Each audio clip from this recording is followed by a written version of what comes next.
Hi everyone, it's time for the last chapter of the Chocolate Touch.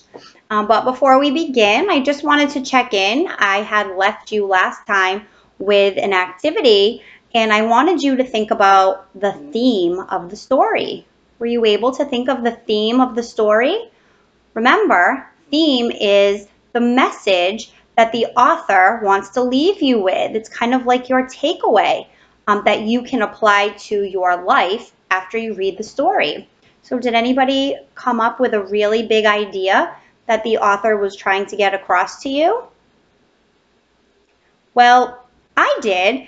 I thought, throughout the story, John really learns that he really shouldn't be selfish and greedy. And he should think about his parents and how his parents feel about things. Especially his mom. His mom was feeling that he should try to at least eat some healthy foods because she cares about him and she wants him to be healthy. And all he really cared about was himself throughout most of the book and how he just wanted to eat candy and eat whatever he wanted. And he wasn't really thinking about others. And in the end, he kind of learned that, maybe he should think about others and not himself all the time. And he realized he really does care about his parents and he wants them to be happy. So did you come up with the theme of, not being selfish or not being greedy or anything similar to that? If you did, really great. I'm proud of you. That's a really big idea theme, and it's tough for some students to really be able to figure out the author's message in the story. Okay, so here we are. We are ready to read the final chapter of The Chocolate Touch. Are you ready? I know I am. I can't wait to figure out what is going to happen to John in the end of the story. Okay, so here we go. Here's the end. The front door was open and John rushed into the living room where he had left his mother. She was not there now, but on the chair was a small, wet lace handkerchief. John ran into the dining room and on to the kitchen. As he came to the door, he heard the ring of silver against crockery. Then he saw a wonderful sight. His mother arranging the coffee things on a tray. He dashed into the kitchen and flung his arms around his mother's waist, sobbing and laughing with relief and joy. There, said Mrs. Midas, stroking the hair from John's forehead. You've had a very disturbing day, dear. But in a few minutes we're all going to have supper and everything will be fine again. Goodness! I do believe I need some coffee myself. I felt so strange just then in the other room. I really don't know what came over me. The door from the garden opened and Mr. Midas came in. Before we settle down, Mrs. Midas said to John, have a glass of good cold milk. You look so hot. Uh-oh, I wonder what's going to happen. Do you think the milk is going to turn to chocolate again? Oh, I hope not. Let's find out. So they didn't know what happened to her. Well, John thought, he certainly wouldn't scare them by telling them. He watched gratefully as his mother took a frosty blue jug from the refrigerator and poured from it a glassful of icy, creamy milk. Trembling with nervousness, John tilted the glass against his open mouth. The liquid flowed in and down his throat and remained purely milky.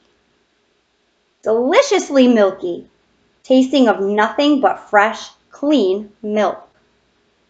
After the first long, wonderful gulps, he suddenly recalled that he had not thanked the storekeeper for saving his mother. Mother, he said, may I go out for a minute? I'll be right back. All right, John, she said, but supper will be ready in 10 minutes. Don't keep us waiting. John ran briskly down the street until he came to the corner where he always turned right when he was going to Susan's house. There he turned left instead and started along the 2 blocks of unfamiliar street leading to the candy store. Soon he came to the corner where the red brick building had been. But there was no building and no store, and of course, no storekeeper. In the corner lot, there was nothing to be seen but a heap of rusty tin cans and broken bottles surrounding a signboard with new lettering that said, "Sold." Okay, and that is it. That is the end of the chocolate touch. I hope you enjoyed it. I hope you enjoyed spending time with me. I enjoyed spending time with you. And I really liked that story. I think it did teach us a good lesson, and it had some funny parts in it too. And it was really nice to kind of relax with you and, take some time away from the things that have been going on lately that aren't really so fun. So what I'm going to do now is I'm going to leave you with 3 culminating activities that you can choose from. You can pick one of them that you want to do. You can do 2 if you want.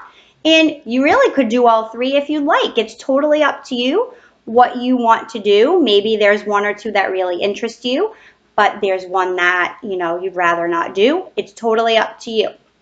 So what I'm going to do now is I'm just going to show you some ideas that I came up with, okay, for an activity for you to complete. The first one is to research King Midas, okay, the real story that, this story was based off of, okay? And what I'd like you to do is to write an explanatory essay comparing and contrasting both stories. Okay, so once you research and find out the story behind the King Midas story, you can see what these stories had in common and what was different about them. And then you can write an essay comparing and contrasting the 2. Okay, the second choice that you have is to write a narrative about what would happen if you had the ability to turn anything you ate into your favorite food. Okay, so that would be really cool, I thought, to think about what's your favorite food. And if you had this ability, like the chocolate touch, what would you like to turn everything into? And then you can write a narrative about that. Okay, what the food is that you picked, and then everything that you eat, how it turns into the food of your choice. So I thought that would be kind of fun to do. Okay, and then the last idea that I had was that you could rewrite the last few chapters of the story from John's mother's point of view. Okay, so basically from the part where, he kisses her and she turns to chocolate, pretend that you're her. And you can even think about, what are you thinking when you're a piece of chocolate? Are you thinking, what's happening to me? And, where's John going? And all the things that she's thinking maybe while he's gone, and then what happens to her once she turns back to herself. So I thought that could be a fun activity that you could do, is to basically pretend that you're the mom and rewrite the ending from her point of view. Okay, so I'll put this back up here and, just for a few seconds so you can, look at my ideas, and then you can always replay this part back in the video if you want to read them again. Okay, and I would love to see these. Okay, so again, please send them to me. My students can always send them to Dojo, and anybody can always send them to my email address. Okay, and I'll tell you what that email address is again if you want to get a piece of paper and write it down. Okay, I'll wait a second. And then I'll have it in my comment section as well. So you can always just check in the description below my video, you can double check what my email address is. Okay? All right, so it is cdemers@newbedfordschools.org. Okay, so I would love to see any of your activities that you've done throughout. I know I did receive some from some students, and I loved seeing them. Um, and I really look forward to seeing any of these culminating activities that you decide to do. And so I look forward to seeing you soon. I hope that this is over soon because I miss everyone at Lincoln, and I especially miss my students. I hope I see you soon, and I hope you enjoyed hanging out with me. Okay? I hope to see you soon. Okay, bye.